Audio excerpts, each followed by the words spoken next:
I learned very early in our marriage that silence could hurt more than shouting. Rowan never raised his voice, never slammed doors, never threw insults. He simply didn't see me, which somehow felt worse. Every morning, I woke up beside an alpha who felt miles away. His back always faced me, broad, warm, unreachable. Sometimes I reached out, not to wake him, just to feel something. My fingers hovered inches from his skin. I always pulled back, because touching someone who didn't want you was its own kind of humiliation. Rowan was already dressed when I came out of the bathroom. Perfect suit, perfect hair, perfect alpha. I stood there in an oversized sweater that used to belong to him. It didn't smell like him anymore. When did that happen? Breakfast? I asked softly. I ate. Of course he had. He always did. At work. With colleagues. With people who mattered. I nodded. Okay. That word became my favorite. Okay. It meant I wouldn't fight. It meant I wouldn't beg. It meant I wouldn't remind him I existed. Our kitchen was big. Modern. Cold. Everything white and gray. No warmth. No color. Just like us. I poured myself coffee. My hands shook. I told myself it was because I was tired. Not because I was lonely. Not because I could feel something slipping away. Your heat suppressants, Rowan said suddenly. I looked up. He was checking his watch. Not me. They're running low. Order more. That was how he spoke to me. Like a responsibility. Not a partner. I will.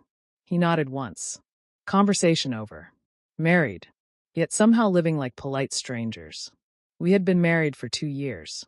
An arranged match. 2 powerful families. Good genetics. Compatible pheromones. A contract disguised as romance. Rowan had never pretended to love me. But I had pretended long enough for both of us. I told myself love could grow.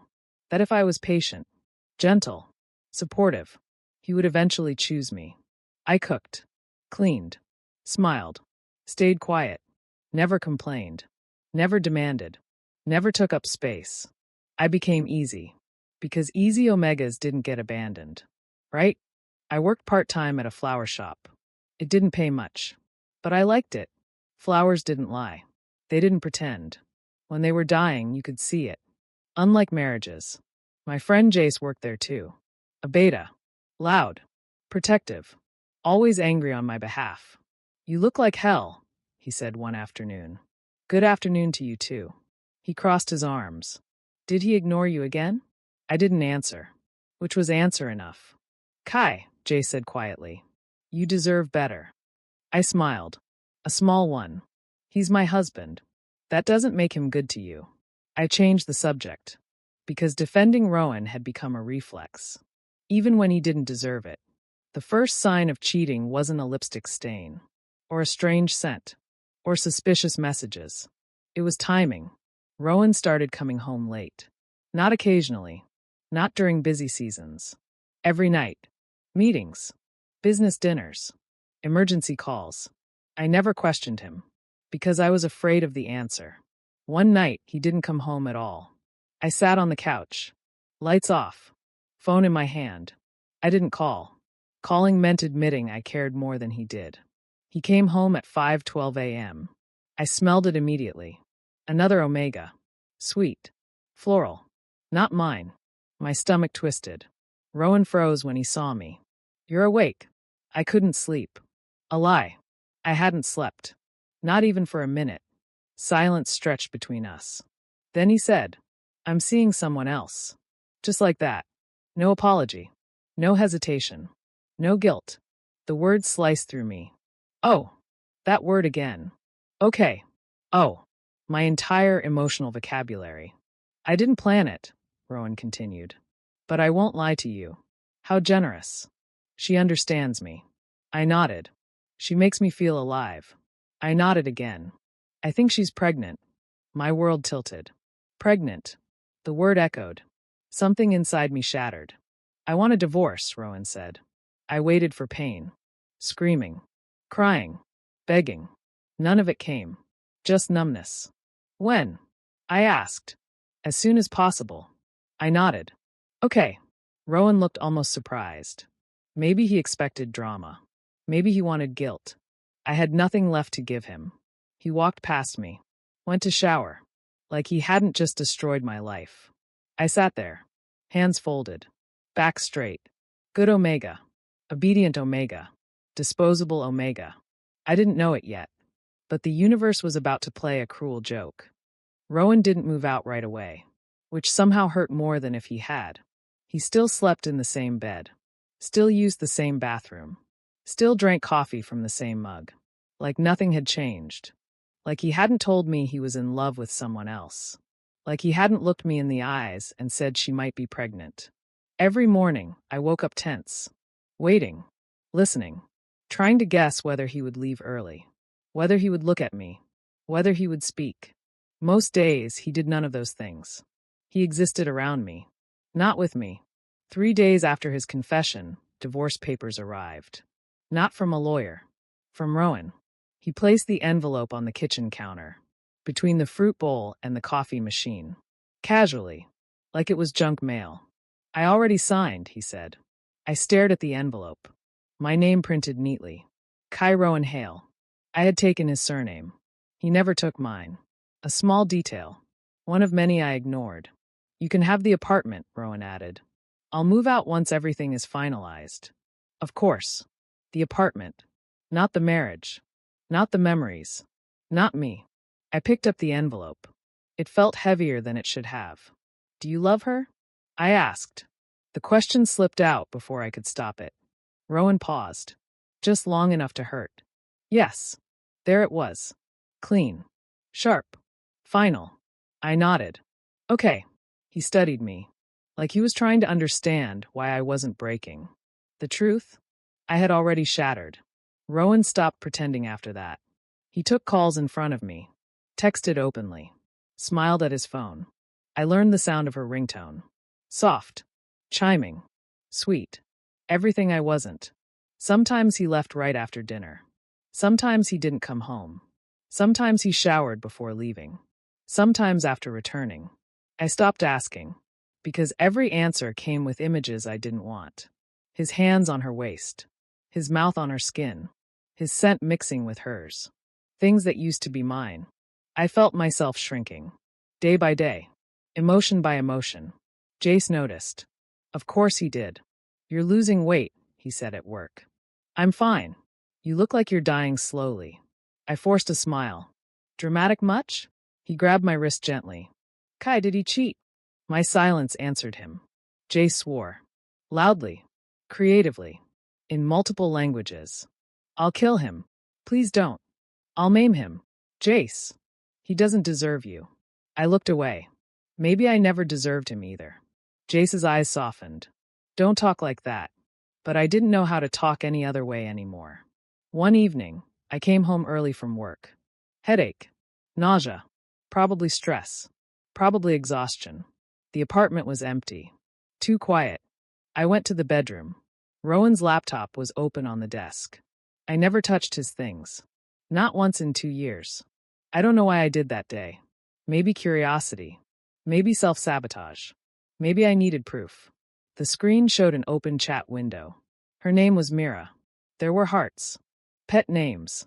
Photos. I didn't scroll far. I didn't need to.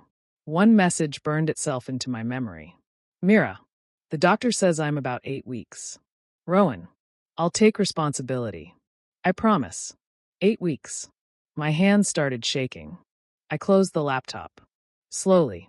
Like moving too fast might break me into pieces. That night, Rowan didn't come home. I didn't text him. Didn't call. Didn't cry. I lay in bed, staring at the ceiling, listening to my own breathing. And something strange happened. I stopped hoping. Not dramatically. Not in a big, cinematic way. Hope just faded, like a candle running out of wax. And when hope dies, love usually follows. The next morning, I signed the divorce papers. Without reading them. Because I didn't care what I was getting. I only cared about leaving. Rowan came home around noon. I placed the signed envelope on the table. I signed. He looked at it. Then at me. Thank you. Thank you. For agreeing to be abandoned. For making it easy. For not causing trouble. You can move out, I said quietly. I'll stay somewhere else. Rowan frowned. You don't have to. I want to. He hesitated, then nodded. Okay, that was it.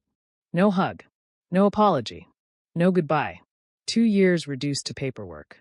That night, I packed a single suitcase. Clothes. Documents. Toothbrush. Nothing sentimental. Because I didn't want to remember. I paused at the bedroom door. Looked at the space where I had once imagined raising children. Where I had once imagined growing old. Dreams are funny. They feel permanent. Until they aren't. I left the key on the counter. Closed the door behind me. And walked into the rain. I didn't know it yet. But life was already growing inside me. Quiet. Small. Unnoticed. A secret even I didn't know. And it would change everything.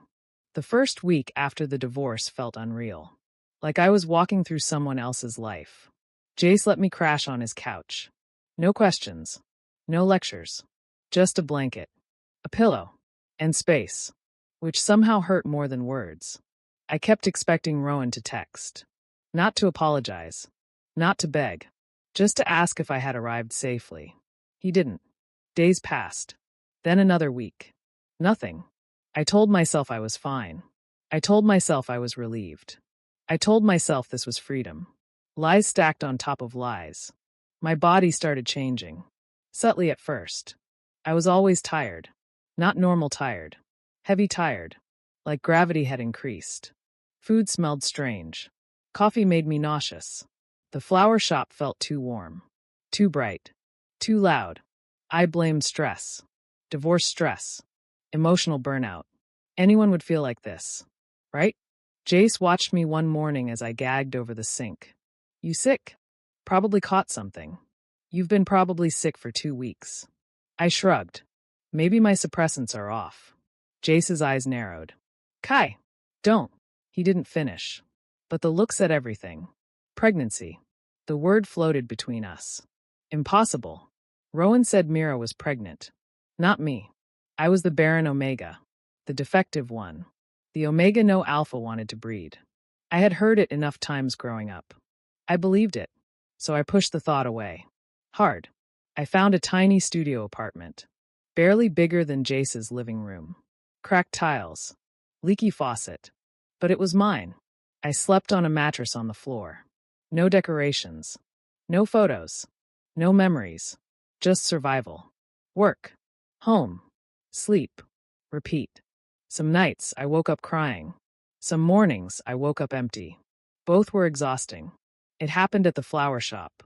I bent down to lift a box of soil. A sharp pain stabbed my lower abdomen. Not unbearable. Not dramatic. Just wrong. I froze. Breathed slowly. It passed. But unease stayed. Later, I noticed light spotting. Panic crawled up my spine. I stood in the bathroom at work, staring at the faint red on the tissue. My hands shook. It's nothing, I whispered.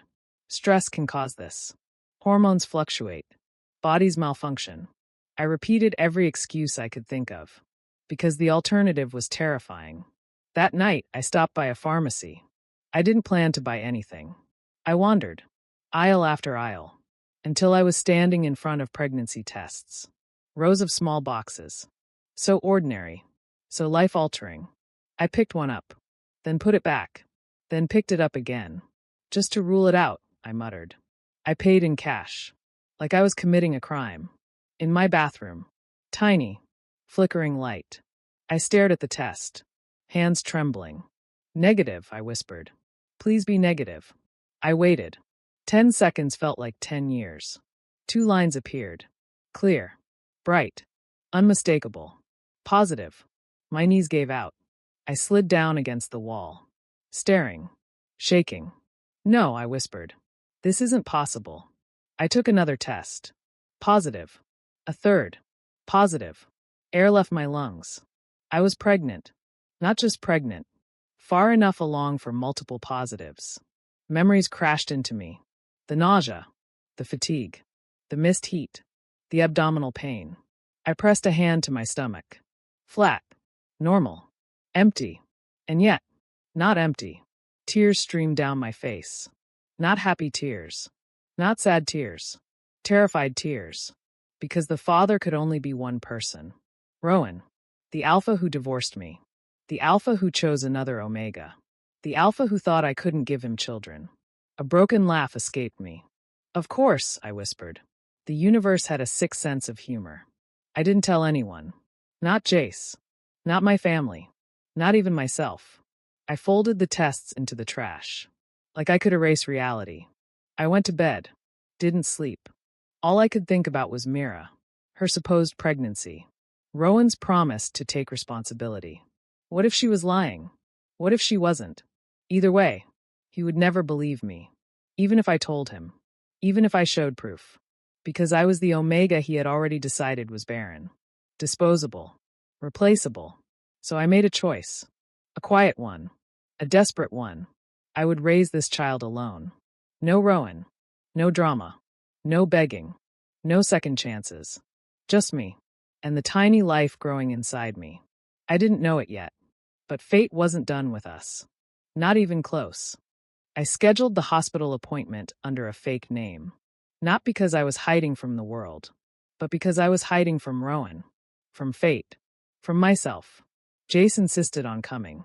I'm not letting you face this alone. I didn't argue. I didn't have the energy. The hospital smelled like antiseptic and anxiety. Pregnant Omegas everywhere. Round bellies. Partners holding hands. Soft smiles. It felt like walking through a life I was never meant to have. Jace held my elbow. You okay? No. But I kept walking anyway. The nurse confirmed what I already knew. 12 weeks. Healthy. Strong heartbeat. Not one baby. 2. Twins, she said gently. The word hit harder than anything before it. Twins. Rowan's twins. My hands trembled. Jace squeezed my fingers. You're not alone, he whispered. I nodded. Barely. I left the ultrasound room in a daze. That's when I heard his voice. Kai. My blood turned to ice. I turned slowly. Rowan stood in the hallway. Perfect suit. Perfect posture. Beside him, Mira, hand resting possessively on his arm. Her stomach was flat. Not rounded. Not swollen. Not anything like 3 months pregnant. My heart pounded. This was a coincidence. A cruel one. Rowan's eyes dropped. To my hospital bracelet. To the ultrasound envelope in my hand. Then back to my face. What are you doing here? None of your business.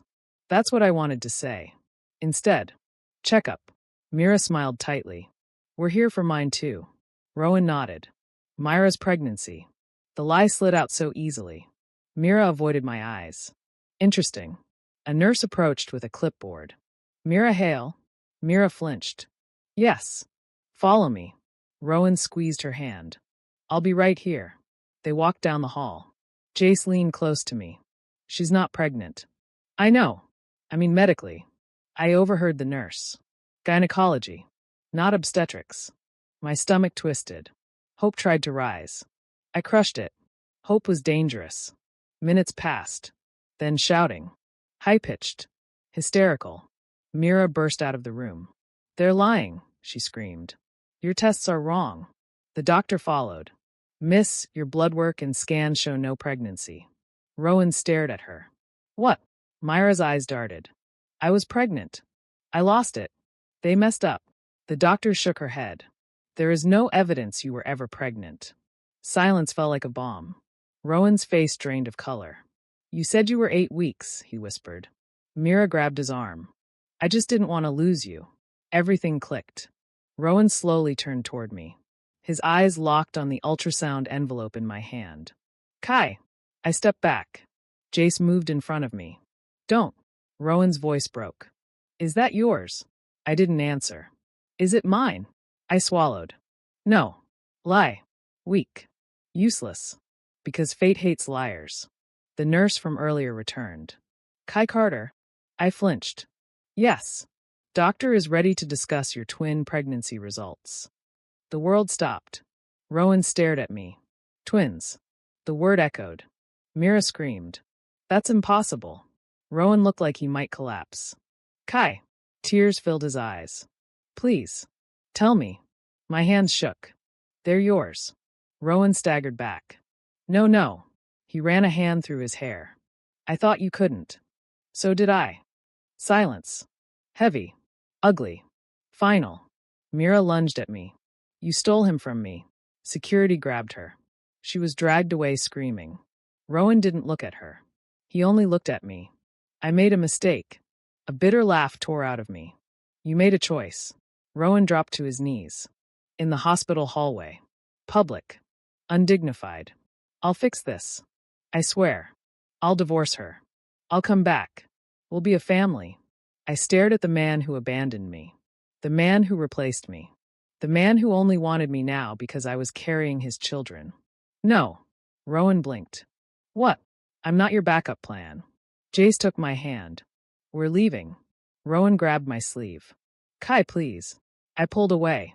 You lost the right to call me that. We walked away. Rowan's sobs followed me down the hallway. I didn't turn back. Because some doors, once closed, should stay closed. Rowan didn't stop trying. Texts. Calls. Emails. Voicemails. Flowers at my job. Letters slid under my apartment door. I blocked every number. Changed my email. Told my landlord not to accept deliveries for me. Silence was my only shield. Because if I listened, I might break. And I refused to break for a man who had already broken me once. Pregnancy is lonely. Even when you choose it. Even when you're strong. Your body changes without asking. Your emotions surge without warning. Some nights I cried because I was scared. Some nights I cried because I was happy. Most nights I cried because I was tired. Jace moved into the tiny apartment with me. Slept on a mattress in the corner. I'm not letting you spiral, he said. He came to doctor appointments. Held my hand during ultrasounds. Talked to my stomach like the twins could hear him. Your parent is a badass, he told them. It made me smile. Rowan showed up one evening anyway. Standing outside my building. Soaked from the rain. Eyes red. Suit wrinkled. The mighty alpha reduced to a man. I almost didn't open the door. I did. Because I wanted closure. Not reconciliation. Closure. I ended things with Mira, Rowan said immediately. I don't care. I fired my lawyer. I want to redo the divorce. I don't. I love you, he said. I laughed softly. No, you don't. Rowan looked devastated. I do. You love what I can give you, I said. Our children. Silence. That's not love, I continued. That's entitlement. Rowan fell to his knees again. I'll spend my whole life proving myself. I don't want your lifetime. I stepped back. I want peace. Rowan reached out. I closed the door. That was the last time I saw him. Months passed. My belly grew. Twins kicked. Hard. Like they were impatient to enter the world. I talked to them every night. Told them they were wanted. Loved. Safe. Even if their other parent wasn't part of our lives. I worked until I couldn't anymore. Then Jace worked extra shifts. Friends donated baby clothes. Secondhand. Mismatched. Perfect. We built something real. Not rich. Not glamorous. But honest. Labor was long. Painful. Terrifying. I screamed. Cried. Almost gave up. Jace held my hand the entire time. You're doing great, he kept saying. You're incredible. When I heard their cries, everything else disappeared. 2 tiny omegas. So small. So perfect. Mine. I held them against my chest. Skin to skin. Warm. Alive. I had never felt love like that before. Not romantic. Not conditional. Pure. I named them. Luca. And Eli. 2 heartbeats. 2 chances. 2 reasons to keep going. Rowan tried one last time. A letter. Not asking for me. Asking to meet the twins. I burned it. Not out of anger. Out of resolve. Because protecting my children mattered more than satisfying his guilt. My life isn't perfect. I'm not rich. I'm not famous. I don't live in a penthouse. I live in a small apartment with peeling paint and squeaky floors. And I'm happy. I learned something important. Love isn't proven by bloodlines. Or heirs. Or pride. Love is proven by who stays. Who chooses you when it's hard. Who doesn't leave. Rowan chose to walk away. I chose to survive. I chose to become a parent. I chose myself. And that choice, saved me.